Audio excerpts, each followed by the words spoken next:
Introduction. Faith as a weapon. Why this history must be told. There is a particular kind of lie that survives not because it is convincing, but because it is comforting.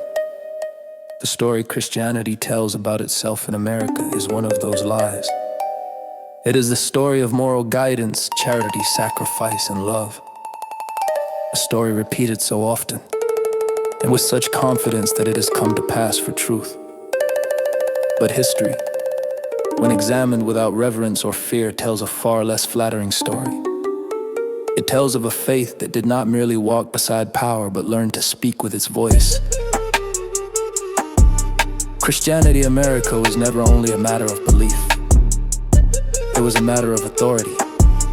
It arrived with guns, laws, schools, and borders. It arrived with the power to name people sinful, savage, lost, or damned, and then to punish them for it.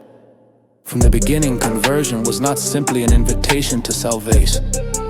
It was a demand for surrender. To be converted was to be stripped of language, of memory, of land, of ancestry, and eventually of the right to define oneself at all. This book insists on a definition of conversion that the church has long avoided. Conversion, as practiced repeatedly in American history, was not about the soul alone. It was about compliance. It was about producing subjects who obeyed the right God, the right laws, and the right men. When belief did not come freely, it was extracted through hunger, fear, imprisonment, beatings, family separation, and the slow, grinding humiliation of being told that everything you came from was evil. These things were not accidents. They were not misunderstandings. They were not the excesses of a few immoral individuals. They were the predictable outcomes of doctrines, sermons, and systems that taught domination as divine while churches preached them. Governments enforced them, courts upheld them, and generations were taught to call the result civilization. That is why this book names names. It names churches that wrote theology to justify conquest. It names denominations that split rather than surrender the right to own human beings. It names missionaries who measured success not in understanding but in obedience. It names doctrines that declared entire peoples disposable in the eyes of God. Abstraction has been the church's refuge for centuries. This book refuses it. The language of morality has often been used to conceal brutality. Words like mission, discipline, education, and salvation sound gentle until one asks who was disciplined, who was educated, who was saved, and at what cost. Children were taken, families were broken, bodies were worked, violated, buried, and forgotten. And all of it was explained, calmly and confidently, as love. What makes this history unbearable is not merely the cruelty, but the certainty with which it was carried out. There was no confusion about right and wrong among those who held power. There was only the belief that God had already chosen a side, and it was always theirs.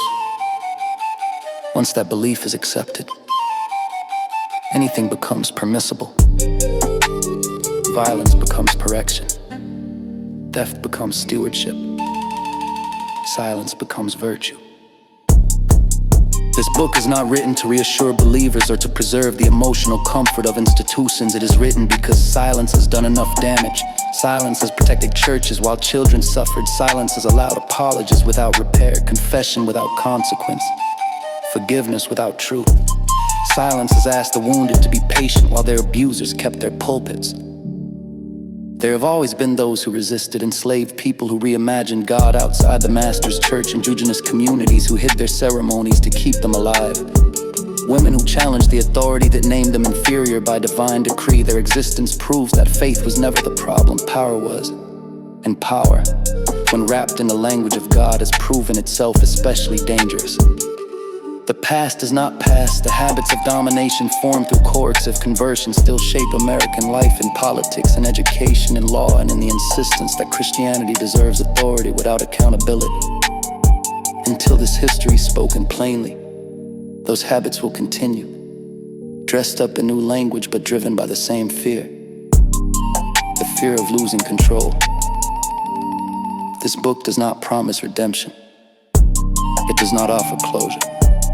What it offers is something far more difficult and far more necessary: truth, name without apology, because only when the lie is exposed can the damage be understood.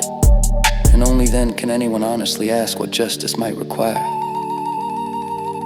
If faith is to mean anything beyond the defense of power, it must survive the truth about itself.